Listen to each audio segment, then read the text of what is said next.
भारताच्या मॅपवर दिसणारे ते ठिपके हरियाणात, पंजाबात, हिमाचलमध्ये जास्त का दिसतात?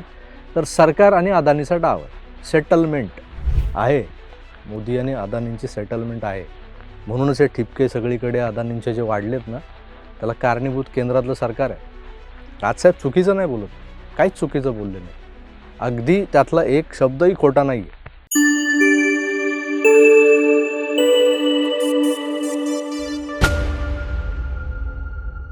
आज सकाळीच एका वर्तमानपत्रात छापून आलेली एक बातमी वाचली. तुम्हाला स्क्रीनवर दाखवतोय मी ती बातमी. 4 मिनिटांचा व्हिडिओ, 6 महिन्यांची तयारी. हा कुठला व्हिडिओ की ज्याच्यासाठी 6-6 महिने तयारीला गेले. मागच्या 4-5 दिवसांपासून ज्या लाव रे तो व्हिडिओची चर्चा महाराष्ट्रात सुरू आहे, तो अदानीच्या वाढत्या साम्राज्याच्या ठिपक्यांची रांगोळीवाला व्हिडिओ. ज्यांच्या पदरी Googleवर संशोधन करणारा थिंक टँक आहे, ज्यांच्याकडे Google शरण रिसर्च टीम आहे, त्यांच्या अहवालानुसार हा व्हिडिओ बनवला गेलेला आहे.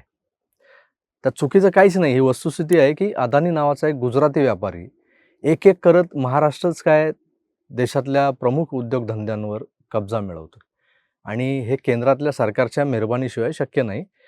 आता अदानीनं हे गन पॉईंटवर सगळं मिळवलं असं म्हणणाऱ्या राजसाहेबांना सडेतोडपणे ही बाब सांगण्यासाठी 6 महिने कशाची तयारी करावी लागली? हा माझा पहिला प्रश्न आहे. तर दुसरा विषय असा आहे की अदानीच्या साम्राज्याचा विस्तार हा महाराष्ट्राच्या प्रगतीआड येतोय किंवा मुंबईच्या प्रगतीआड येतोय असा शोध कोणी लावला? अदानीऐवजी किर्लोस्कर किंवा आपले बाकरवाडीवाले चितळे यांनी जर असा आपल्या उद्योगाचा साम्राज्य विस्तार केला असता, सो कॉल्ड दिल्लीतल्या अफजल खानांच्या फौजांच्या मदतीनं, तर त्यावरही आपल्याला आक्षेप घ्यावाच लागला असता का? आपण आक्षेप घेतला असता का? की आज निव्वळ तो गौतम अदानी गुजराती आहे म्हणून आपल्याला त्याचा त्रास झालाय.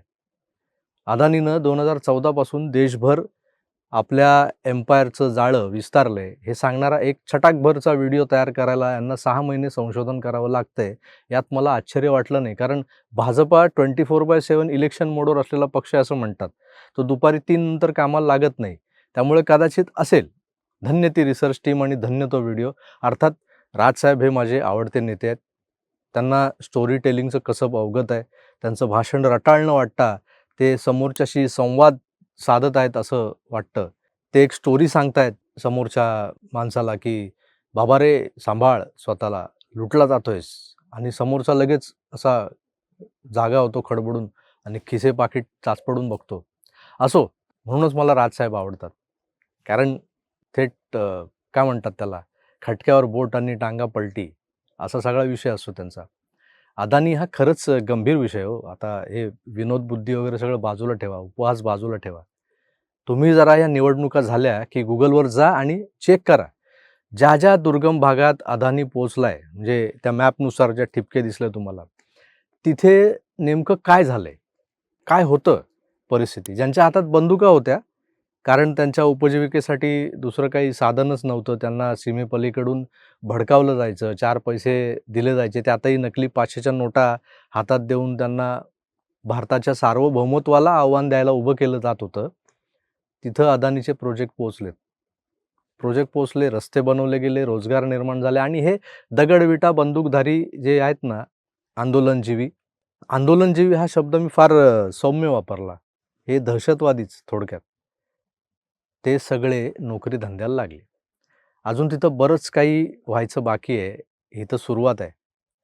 या भागात उद्योगधंदे निर्माण करा. सरकार सर्वतोपरी जी काही लागेल ती मदत करील, असं हे सरकार केंद्रातलं, मोदी विशेषतः, अमित शहा हे कंठशोष करून सांगत होते की या रे बाबांनो या. तेव्हा कोणी माईकाला तिकडे गेलाच नाही. अदानी नावाचं ते येडं तिकडे गेलं. वेडाच आहे ना अदानी. काश्मीरनंतर पंजाबमध्ये जुना खलिस्तानवादी किडा वळवळ करू लागला, कारण पाकिस्तान आणि ISIचं ऑपरेशन K2 हे ॲक्टिवेट झालं होतं. तिकडे कॅनडातून आलेले खलिस्तानी शेतकरी बनून आंदोलनाला उतरले होते. त्या भागात सामान्य शेतकऱ्यांच्या मालाला खलिस्तानवादी दलाल, ज्यांना आपण कृषी उत्पन्न बाजार समितीतले आडते म्हणतो, ते दलाल कवडीच्या भावात त्यांचा माल खरेदी करू लागले. या सगळ्या गोष्टींनी काय झालं, ते बिचारा तो सामान्य शेतकरी जो आहे ना, तो मरू लागला. भिकेला लागला अक्षरशः. आणि मग त्याला काहीतरी भडकावलं गेलं की हे काय 3 कृषीविषयक कायदे आणलेत मोदींनी, त्याने तुम्ही अजून मरून जाल. मग त्यांच्या सोबतीला हे आणि ह्यांच्या सोबतीला ते, असं मोठं आंदोलन झालं. आता या सगळ्या चोरबाजारीला कुठेतरी चाप बसावा म्हणून उत्तरेतल्या हरियाणा, हिमाचल प्रदेश, पंजाब या भागातल्या कृषी उत्पन्न समित्यांची गोडाऊनच्या गोडाऊन्स, कोल्ड स्टोरेज थेट सरकारनं जर खरेदी केली असती ना, ती काही भागात सरकारची होती. सरकारने जर ती सगळं आजूबाजूचं खरेदी करायला सुरुवात केली असती, तर एक वेगळा संदेश गेला असता. आणि झालं काय, की सरकार जेव्हा अशा गोष्टी भूसंपादनाला उतरतं, तेव्हा किती अडचणी येतात, भाव गगनाला भिडतात. सरकारने अदानीला मध्ये घातलं. ते सगळं खरेदी करायला लावलं. त्या शेजारच्या मोकळ्या शेकडो एकर जागा अदानीला खरेदी करायला मदत देखील केली. आहे की नाही मोदी आणि अदानी यांच्यात सेटलमेंट दिसते, सरळ-सरळ दिसते सेटलमेंट. भारताच्या मॅपवर दिसणारे ते ठिपके हरियाणात, पंजाबात, हिमाचलमध्ये जास्त का दिसतात? तर सरकार आणि अदानीचा डाव आहे. सेटलमेंट. पण या सेटलमेंटमुळे गरीब शेतकऱ्याच्या मालाला अदानीकडून रास्त भाव मिळू लागला. खलिस्तानवादी दल्ले जे होते ना, ते कासावीस झाले त्यामुळं. कारण त्यांच्या आर्थिक नाड्या आवळल्या गेल्या ना. कारण शेतकऱ्यांचा शेतमाल कवडीच्या दरात घ्यायचा आणि इकडे लाखोमध्ये विकायचा. आणि हे गुची, अरमानी, केल्विन क्लेनचे जॅकेट्स आणि हे घालून तिथे आंदोलनाला उतरलेले आपण बघितले होते. कारण पैसा, आर्थिक नाड्या आवळल्या गेल्या या सगळ्या गोष्टीमुळे. बाकी मी पुढचं काही सांगत नाही. म्हणजे जास्त खोलात जायचं नाही, कारण हा सगळा देशहिताचा विषय आहे. गुप्त वार्ता ज्याला म्हणतात ना, त्या गुलदस्त्यातच राहायला हव्यात. कारण सरकारने माघार घेतली त्या कृषी जे कायदे काढले होते 3 त्यात. काय नेमकं घडलं होतं पडद्याआड, काय होणार आहे आणि काय होतंय सध्या, त्याबद्दल उगाच आपण बोंबाबोंब करायची नाही. कारण मी कुठला कसा ज्येष्ठ पत्रकार नाही, की ज्याचे दिल्लीत पण आमचे कनेक्शन आहेत. मला कोणीतरी सांगतं म्हणून मी सांगतो, माझे अंदाज खरे ठरतात, असा मी दावा कधीच करत नाही. हे जे समोर दिसतंय ते दिसतंय. बाकी तुम्हाला मोदी आणि अदानीची सेटलमेंट स्पष्ट दिसत असेल यात पण. आहे. मोदी आणि अदानींची सेटलमेंट आहे. म्हणूनच हे ठिपके सगळीकडे अदानींचे जे वाढलेत ना, त्याला कारणीभूत केंद्रातलं सरकार आहे. राजसाहेब चुकीचं नाही बोलत. काहीच चुकीचं बोलले नाहीत. अगदी त्यातला एक शब्दही खोटा नाहीये. पण राजसाहेबांनी काढलेल्या ठिपक्यांच्या रांगोळीमागं नेमकं काय आहे, हे 6-6 महिने अभ्यास करून देखील त्यांच्या रिसर्च टीमला नेमकं समजलं नाही. तर हे त्या टीमचं नाही, तर महाराष्ट्राचं दुर्दैव आहे. कारण आम्ही राजसाहेबांचे डाय हार्ड फॅन आहोत. ते जे बोलतात ते आम्हाला पटतं, खरं वाटतं. हा माणूस आज जे काय बोललाय, ते आज नाही लोकांना पटणार. तर 4 वर्षांनी का होईना ते खरं होतं, ते पटतं. दूरदृष्टी असणारा नेता आहे हा आमचा. पण त्या नेत्याला त्यांच्या दरबारातले गुगल बाबा जर चुकीचा डेटा देऊन नको ते बोलायला भाग पाडत असतील, तर या महाराष्ट्राचं काही खरं नाही. महाराष्ट्राचं काही खरं नाही यासाठी, की आजही हा महाराष्ट्र राजसाहेबांच्या प्रेमात आहे.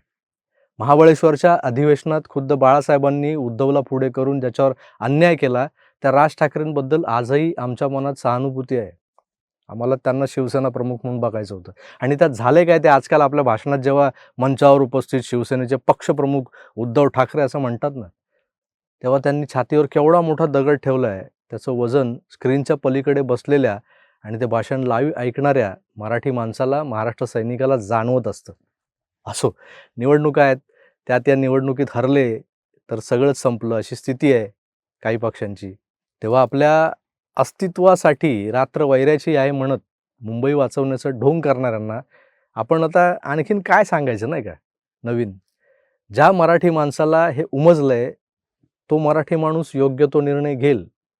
त्याला नेमकं काय करायचंय, कुठे जायचंय, काय पुढचं जे काय आहे ते त्याचा निर्णय त्याचा तो घेणारच आहे.